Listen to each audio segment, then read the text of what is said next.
Welcome and welcome back to your channel easy notes. जैसा कि हमने लास्ट वीडियो में कवर किए थे ओरल और रिटन कम्युनिकेशन, जिसमें रिटन बहुत इंपॉर्टेंट था। आज का हमारा टॉपिक है लिसनिंग। लिसनिंग एक ऐसा टॉपिक है जो लास्ट के 6 ईयर में 3 बार आ चुका है, एक बार शॉर्ट में और 2 बार लॉन्ग में। लिसनिंग इंपॉर्टेंट क्यों है? क्योंकि ये थोड़ा सा टिपिकल टॉपिक है, एक टॉपिक है जिसमें 9 हेडिंग्स हमें पढ़नी है। सो देर ना करते हुए लेट्स स्टार्ट। लिसनिंग, सुनना और समझना दोनों में बहुत फ़र्क होता है। लिसनिंग और हियरिंग का डिफरेंस आज समझिए। हियरिंग मतलब conceiving any sound in your surrounding. आप अपनी सराउंडिंग से जो साउंड कंसीव करते हो या जो साउंड अडॉप्ट करते हो जिस साउंड को, उसे हम हियरिंग बोलते हैं। But what we call listening हम उसे बोलते हैं कि हम जो चीज़ सुने प्लस उसको समझें। तो hearing plus understanding is listening and hearing is conceiving the sound of surrounding. तो सबसे पहली हमारी जो हेडिंग है वो है एसेंशियल्स, कि सुनने के लिए इम्पॉर्टेंट क्या है, लिसनिंग के लिए इम्पॉर्टेंट क्या है। तो लिसनिंग के लिए क्या इंपॉर्टेंट होगा? आप सुन तो कुछ भी सकते हो ना। अगर आपकी सराउंडिंग में एक चिड़िया भी चहक रही है तो आप वो चीज़ सुनाई तो पड़ेगी ना आपको। किसी का फ़ोन रिंग कर रहा है या कोई भी और कोई वॉइस है सराउंडिंग में, तो सुनाई तो आपको पड़ रही है ना। बट जब तक आप फिगर आउट करते हो कि वो चिड़िया है, उसकी आवाज़ चहक रही है, दैन दैट इज़ लिसनिंग, क्योंकि आप उसे समझ रहे हैं। तो hearing plus understanding is listening. तो लिसनिंग के लिए ज़रूरी क्या है? सबसे पहली जो ज़रूरत है लिसनिंग के लिए वो ये है कि टू अंडरस्टैंड। अब जैसे मैं बोल रही हूँ तो प्लीज़ वीडियो को सब्सक्राइब कर दो और एंड तक रुक जाओ, समझो कि मैं भी मेहनत कर रही हूँ, ठीक है। वो जो कहना चाह रहा है उसको सुनने के लिए आपके पास टाइम होना चाहिए। मतलब पहले से टाइम डिफाइन करके रखो। कभी भी किसी को सुनो तो प्रीजस्ड मत रहो कि अरे ये ऐसा है तो ऐसा ही बोलेगा। यूजुअली हम यही करते हैं कि हम प्रीजस्ड होते हैं, बट प्रीजस्ड होना गलत है। हमेशा नेगेटिविटी को ओवरलुक करो। अगर उससे थोड़ी बहुत ऊंच नीच भी हो रही है, कोई सिमेंटिक एरर हो रहा है या कोई ग्रामेटिकल एरर हो रहा है बोलते वक्त, या वो कुछ प्रोनाउंसिएशन ऊपर नीचे हो रहा है, तो बार बार उसे करेक्ट मत करो, अदरवाइज एम्बैरेसमेंट वहाँ पे फील होगी, ठीक है। तो नेगेटिविटी को ओवरलुक करो, प्रॉपर टाइम जो है वो निकाल कर रखो और बीच बीच में क्वेश्चन पुट करो या फिर ऐसे साउंड्स दो, ओके आई नो, ताकि उसे भी लगे कि आप इन्वॉल्व्ड हो, ठीक है। इन्वॉल्व्ड फील कराओ। जब लास्ट में सब हो जाए, ये बिजनेस कम्युनिकेशन की बात हो रही है यहाँ पे, तो बिजनेस कम्युनिकेशन में इफेक्टिव लिसनिंग है, मैं रोज़मर्रा की ज़िंदगी की बात नहीं हो रही है, ठीक है। तो जब लास्ट में सब हो जाए तो एक बार समराइज़ कर दो कि अच्छा सर मुझे ये करना है। अभी हम आते हैं उसके बाद एलिमेंट पे। लिसनिंग के लिए चाहिए क्या क्या, ठीक है। एक चीज़ मैं बता दूं, जिस तरीके से मैं एलिमेंट बताऊंगी सेम उसी तरीके से लिसनिंग का प्रोसेस होता है। अभी देखना कैसे मैंने समअप किया है, क्योंकि जो प्रोसेस में जो चीज़ें लगती हैं वही तो एलिमेंट होती हैं, है ना। तो ये दोनों हेडिंग आपकी एक साथ कवर करी है मैंने। सो लेट्स सी कैसे। तो अभी आते हैं प्रोसेस पे। जो प्रोसेस और एलिमेंट वो कनेक्टेड कैसे हैं अभी देखो। जो स्टेज 1 हमारा होता है वो होता है सेंसिंग का स्टेज या फिर सिलेक्शन का स्टेज। सेंसिंग या फिर सिलेक्शन। अब ये कैसे करोगे? लेट्स टेक एन एग्जाम्पल कि आप किसी प्रोजेक्ट पे काम कर रहे हैं, school project, college project, whatsoever, and आप साथ में म्यूज़िक भी सुन रहे हैं ईयरफोन प्लग इन करके। तो आपके पास और भी सराउंडिंग में और भी आवाज़ें होंगी, बट ऑब्वियसली अगर आपका फ़ैन ऑन है या फिर कूलर ऑन है तो बट ऑब्वियसली उसकी भी आवाज़ आपको सुनाई दे रही होगी। बट क्या आप उस पर फोकस कर रहे हैं? नहीं। आपकी ह्यूमन बॉडी है तो वो सुन रही है, but are you focusing on that? नहीं। तो आपने क्या किया? सिलेक्ट किया कि हमें क्या सुनना है, आपको म्यूज़िक सुनना है, तो आपके कानों ने सिर्फ म्यूज़िक पर फोकस किया, ठीक है, बाकी सब बैकग्राउंड है। अब दूसरा स्टेज क्या होगा? इंटरप्रेट करना। अच्छा चलो मान लेते हैं कि आप जो सॉन्ग सुन रहे हैं, मान लो वो क्यू में लगा हुआ है, नेक्स्ट कोई सॉन्ग आया उससे आपकी कोई मेमोरी जुड़ी हुई है, तो क्या आप सिर्फ सॉन्ग सुन रहे हैं? नहीं, आपके दिमाग तो लिरिक्स भी तो सुन रहा है। तो कभी कभी आप खुद भी गुनगुनाते हैं, तो आप क्या कर रहे हैं? इंटरप्रिटेशन कर रहे हैं, ठीक है। अब आपने खुद गुनगुनाया, लिरिक्स भी आप सुन रहे हैं, तो आपको लिरिक्स भी याद हो रही हैं, तो वो क्या इंटरप्रिटेशन है कि जो म्यूज़िक बज रहा है वो सैड है या फिर पार्टी म्यूज़िक है, पॉप म्यूज़िक है, फिर रोमांटिक है, या आप इंटरप्रेट करते हैं ना म्यूज़िक की टोन से, उसके फील से, है ना। तो वो दूसरा स्टेप क्या हुआ? इंटरप्रिटेशन। और फिर तीसरा सिलेक्शन। तीसरा स्टेप क्या होगा? तीसरा स्टेज होगा इवैल्यूएशन। तो आपने क्या किया? जो चीज़ आपने सुनी उसको आपने इवैल्यूएट किया, ठीक। अब आपने इवैल्यूएट कर दिया तो चौथा क्या होता है? चौथा जो स्टेज होता है वो रिस्पॉन्डिंग का स्टेज होता है, ठीक है। बहुत ही ज़्यादा तगड़ी याद जुड़ी होगी तो तुम प्रोजेक्ट बंद करोगे, ऐसे बैठ के सोचोगे और गया चूल्ही भाड़ में प्रोजेक्ट, अब नहीं कर हो पाएगा तुमसे, ठीक। नॉर्मल कोई मेमोरी होगी या कोई अच्छी हैप्पी मेमोरी होगी तो और तेज़ी से प्रोजेक्ट होगा। तुमने क्या किया? रिस्पॉन्ड किया, उस चीज़ को सुनकर जो तुम्हारे सराउंडिंग में है, जो तुमने सिलेक्ट करी सुनने के लिए। ठीक है, अब लास्ट स्टेज क्या है, रिमेंबरिंग। अब अगर गाना सैड है, ठीक है, वैसे कुछ याद करने बैठते हो तो याद होता है नहीं, बट इन केस कोई गाना तुम्हारी चॉइस का है और उसकी लिरिक्स तुम्हें बहुत पसंद आ गई, खटाक से लिरिक्स याद होती हैं, भले ही लाइन टू लाइन ना याद हो बट एटलीस्ट 40% 50% कुछ तो याद रहता है। तो जो तुम्हें याद रह जाता है वो लास्ट स्टेज होता है रिमेंबरिंग का स्टेज। अब तुम कहोगे कि इसमें एलिमेंट सेम कैसे हुए, बिल्कुल सेम हुए। सबसे पहला जो एलिमेंट होता है वो होता है सेंस करना। ठीक है, सेंस करना भी तो इंपॉर्टेंट है लिसनिंग के लिए। भाई सुनोगे कैसे, जब तुम सेंस ही नहीं कर पा रहे हो तो सुनने का तो कोई मतलब ही नहीं है। तो पहले तुम सेंस करते हो कि हमारे आसपास कोई आवाज़ या कोई साउंड है, ठीक है, फिर तुम उसके बाद इंटरप्रेट करते हो कि वो कौन सा साउंड है, क्या है, म्यूज़िक है, पॉप है, सैड है, मम्मी बुला रही हैं, पापा बुला रहे हैं, कुछ और साउंड है, किसी ऑब्जेक्ट का है, वो इंटरप्रिटेशन। फिर इवैल्यूएशन कि वो क्या है, कैसा है, ठीक, जैसे अभी मैंने बताया।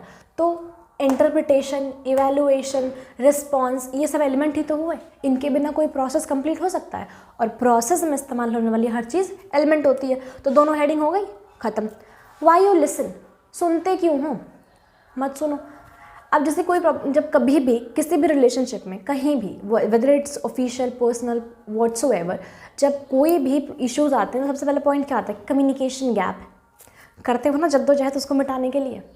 तो अब सबसे पहला ऑब्जेक्टिव क्या है, to fulfill the communication gap, to understand better, to get more knowledge about the speaker, और to get more in to his life और हर लाइफ, ठीक, टू नो हिज व्यूज़, या फिर टू रिमेंबर सम इन्फॉर्मेशन, या फिर to get some piece of advice, या फिर to get some suggestions. तो ये सब ऑब्जेक्टिव है, दैट वाई यू लिसन, ठीक, आप सुनते क्यों।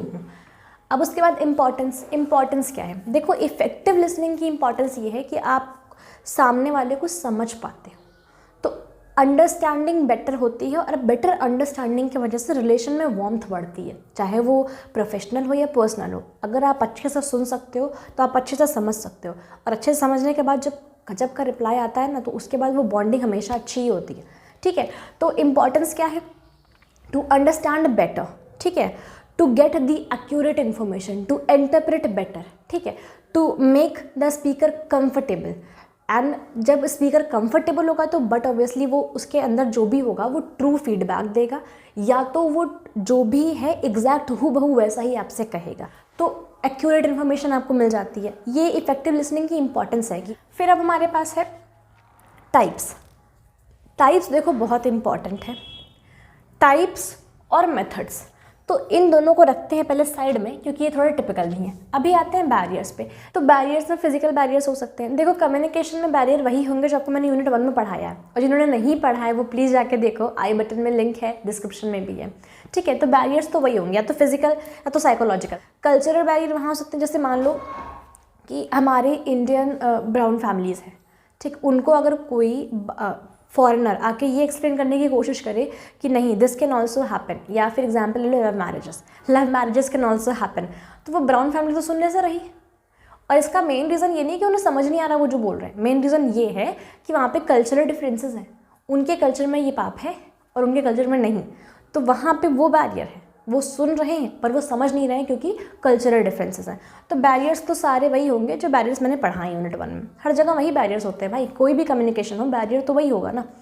अब उसके बाद ओवरकम कैसे करोगे बैरियर को। ओवरकम देखो, जो एसेंशियल था उसे ओवरकम करोगे, थोड़ी सी एम्पैथी डेवलप करो, प्री जज्ड मत हो, स्पीकर को कंफर्टेबल कराओ, बीच बीच में उसको बताते रहो कि तुम भी इन्वॉल्व हो, हाँ, रिप्लाई करो, कंटिन्यूस रिप्लाई करो, बार बार पोक मत करो, कहीं भी टोको मत बार बार कि तुम्हारा ये अच्छा, तुम ये प्रोनाउंसिएशन ऐसे नहीं होता, वैसे नहीं होता, इस तरीके से नहीं करो। उसे कंफर्टेबल फील कराओ, और उस ऐसा मत शो करो कि तुमने उसे प्री जज करके रखा है, ठीक है। तो ये सब कुछ तरीके हैं जिससे आप बैरियर्स को ओवरकम कर सकते हो, ठीक। अभी आते हैं टाइप्स पे। टाइप्स कितने होते हैं, देखो सबसे पहला जो टाइप होता है ना वो होता है डिस्क्रिमिनेटिव लिसनिंग। डिस्क्रिमिनेटिव मतलब जो अर्ली एज पे शुरू होती है, लाइक जो नॉर्मल बच्चे जो सुनते हैं वो डिस्क्रिमिनेटिव होता है, उन्हें जो पसंद है वो सुनते हैं, जो नहीं पसंद है वो नहीं सुनते हैं, और उन्हें उस चीज़ का फ़र्क भी नहीं पड़ता है क्योंकि वो दुनिया से रूबरू हुए नहीं होते हैं। तो वो होती है डिस्क्रिमिनेटिव लिसनिंग जो अर्ली एज में होती है। फिर एक होती है इन्फॉर्मेटिव लिसनिंग जो फुल ऑफ कंटेंट होती है, जैसे आप पढ़ो कोई चीज़ किसी पे आपका इंटरेस्ट हो, बुक रीड करो, कॉमिक रीड करो, व्हाट्सोएवर, कुछ वीडियो देखो, कुछ भी, चाहे वो एंटरटेनमेंट हो, चाहे वो एजुकेशनल हो, चाहे वो रिसर्च पर्पज से हो, बट वो फुल ऑफ कंटेंट है ना, तो वो क्या है, वो इन्फॉर्मेटिव लिसनिंग है। आप उसे जब सुनोगे तो फुल ऑफ इन्फॉर्मेशन है, तो वो इन्फॉर्मेटिव लिसनिंग है। फिर एक होती है एक्टिव लिसनिंग और पैसिव लिसनिंग। अब अगर आप किसी प्रोजेक्ट पर काम कर रहे हो तो ये तो खैर आपकी चॉइस है कि आपके लिए प्रोजेक्ट जो है उसे कंप्लीट करना इंपॉर्टेंट है या गाना सुनना। ठीक, अगर आप प्रोजेक्ट में घुसे हुए हो और फिर भी ईयरफोन में गाना चल रहा है तो वो पैसिव लिसनिंग है। मतलब आप सुन तो रहे हो बट आप कुछ भी, सिर्फ आप सेंस कर रहे हो, ना इंटरप्रेट कर रहे हो, ना इवोल्यूएट कर रहे हो, ना रिस्पॉन्ड कर रहे हो, सिर्फ पहला स्टेज पूरा कर रहे हो जो कि सेंसिंग है, तो वो पैसिव लिसनिंग है। और एक्टिव लिसनिंग क्या होती है, इसमें आप पाँचों के पाँचों स्टेज कंप्लीट करो, सुनो भी, समझो भी, रिप्लाई बैक भी करो और याद भी रखो, वो एक्टिव लिसनिंग होती है। तो एक्टिव और पैसिव ये दो लिसनिंग होती हैं। उसके बाद जो हमारी लिसनिंग होती है वो एक एप्रिशिएटिव लिसनिंग होती है, और एक जो लिसनिंग हमारी होती है वो होती है बायस्ड। बायस्ड लिसनिंग, हम देखो बायस्ड का एग्जाम्पल देने की ज़रूरत है ही नहीं। बायस्ड मतलब वो जहाँ पे तरफदारी किसी की हो रही हो, और एप्रिशिएटेड लिसनिंग वो जहाँ पे इक्वली देखा जा रहा हो, सब कुछ जज किया जा रहा हो और लॉजिकल तरीके से रिप्लाई बैक किया जा रहा हो। ठीक है, अब एक लिसनिंग और होता, एक टाइप की लिसनिंग और होती है जिसमें मैं तीन मिलाए हैं, एम्पैथेटिक, सिंपैथेटिक और थ्योरेपेटिक। सिंपैथी का मतलब पिटीफुलनेस, किसी के प्रति दया दिखाना, ठीक है, उसे थोड़ा सा कमज़ोर या उसे विक्टिम समझकर उसे ट्रीट करना, उसकी बातों को सुनना और फिर रिस्पॉन्ड करना। एम्पैथेटिक वो कि प्रैक्टिकली किसी की चीज़ को समझना और सोल्यूशन देना। यूजुअली सिंपैथिक लिसनिंग अपने करते हैं, ठीक है, क्योंकि वो आपके दुख से रिलेट कर पा रहे होते हैं, और एम्पैथेटिक लिसनिंग जो होते हैं वो यूजुअली गाइडर्स करते हैं, मेंटर्स करते हैं, या वो लोग जो आपसे उतने कनेक्टेड नहीं हैं, ठीक है, पर्सनली। तो वो एम्पैथेटिक प्रैक्टिकली आपकी प्रॉब्लम को सुनकर उसका जेन्युइन रिप्लाई आपको देंगे, विद आपका मजाक उड़ाए बिना या आपको टीज किए बिना या आपको हर्ट और किए बिना, ठीक है। तो वो एम्पैथेटिक और सिंपैथेटिक में वो फ़र्क है। उसके बाद थ्योरेपेटिक लिसनिंग, थ्योरेपेटिक कोई भी कर सकता है लिसनिंग, मम्मा कर सकते हैं, पापा कर सकते हैं, फ्रेंड्स कर सकते हैं। थ्योरेपेटिक वो जो आपकी किसी भी प्रॉब्लम, लाइक कोई भी मेंटल इशू आपको है, या वो कह सकते हैं कि कोई भी आपको ऐसे सिचुएशन है जो आप बर्दाश्त नहीं कर पा रहे हैं, या अकेले सर्वाइव नहीं कर पा रहे हैं, उसमें आपको प्रॉब्लम्स हो रही हैं, या आप हर्ट हैं, आप में ग्रीफ है आप में, तो उसको सुन के जो आपके उस ग्रीफ को 50% कर देना, दैट इज़ थ्योरेपेटिक लिसनिंग। अब वो फ्रेंड हो आपका, whether it's your better half, whether it's your boyfriend और girlfriend, whether it's your parents, they can do therapeutic listening, ठीक है, जिससे आप कनेक्ट करें वो आपका थ्योरेपेटिक लिसनर होता है, ठीक है। जो लास्ट हमारे पास टॉपिक बचा था ना, मेथड्स टू इम्प्रूव लिसनिंग, ये वाला जो टॉपिक है, अब ये मुझे आप लोग खुद बताएंगे, थोड़े बहुत मैं बताऊंगी जो थोड़े से डिफरेंट है, बाकी सब इसी में से हैं। एसेंशियल क्या है लिसनिंग के लिए? कंसंट्रेशन। तो इम्प्रूव करने के लिए भी क्या एसेंशियल होगा? अच्छी कंसंट्रेशन, ठीक है। एसेंशियल क्या है लिसनिंग के लिए?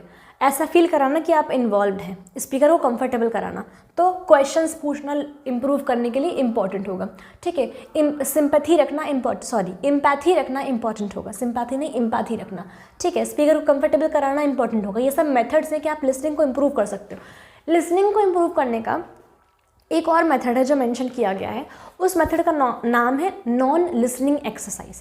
नॉन लिसनिंग एक्सरसाइज का मतलब होता है कि आप अपने किसी बहुत क्लोज वन या किसी अपने पार्टनर से डिस्कस करें ये चीज़, ये करियर डेवलपमेंट के लिए है यूजुअली, ठीक है। अगर आपको लिसनिंग में प्रॉब्लम है, आप नहीं सुन पाते, आप बहुत जल्दी इंटरप्ट कर देते हैं, आप कंक्लूड नहीं कर पाते, आपको टोकने की आदत बहुत है, तो इससे दूसरे हर्ट हो रहे होंगे, तो आपका सोशल सर्कल कम हो रहा होगा। On the terms of professional बात कर रही हूँ मैं, पर्सनल लाइफ में किसको रिजर्व्ड रहना है, किसी को एरोगेंट रहना है, कुछ भी रहना है, ये उनकी चॉइस होती है, ठीक है। अभी हम बिजनेस पढ़ रहे हैं तो बिजनेस के रेफरेंस में हम बात कर रहे हैं, ठीक। तो आप क्या कर सकते हैं, अपने बेटर हाफ या अपने बहुत कनेक्टेड इंसान से ये डिस्कस करें आप कि हम एक नॉन लिसनिंग एक्सरसाइज को प्रैक्टिस करेंगे। तुम पूरा एक दिन या पूरा 1 घंटा मेरी बातों को इग्नोर करो, या फिर अच्छे से ना सुनो और प्रॉपर रिप्लाई ना करो, मुझे इन्वॉल्व फील ना कराओ, तो मुझे ये फील हो जाए कि जब मैं लोगों को इंटरप्ट करता हूँ या उनकी बातों में इन्वॉल्व नहीं रहता हूँ तो उन्हें कैसा फील होता है। तो ये होती है नॉन लिसनिंग एक्सरसाइज। इसमें आपका जो जिसको आप सुना रहे होते हैं कुछ भी एज अ कैंडिडेट बन के उस एक्सरसाइज के, वो आपकी बातों को इग्नोर करता है या फिर अच्छे से सुनता नहीं है।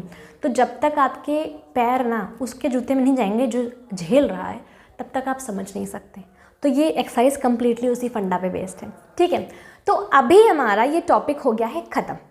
Listening exam point of view से वाकई इंपॉर्टेंट है, एंड जिसने मेरी कम्युनिकेशन की यूनिट 1 नहीं देखी है वो यहाँ जाए, और जिसे मेरी बाकी वीडियोस भी देखनी है वो प्लीज़ सब्सक्राइब करें, and you are dear to me, ठीक है। और जिसे फाइनेंशियल मैनेजमेंट में ज़रा सी भी दिक्कत है या लगता है कि यार इस बार तो गए, वो इधर होकर आए एक बार। Thank you.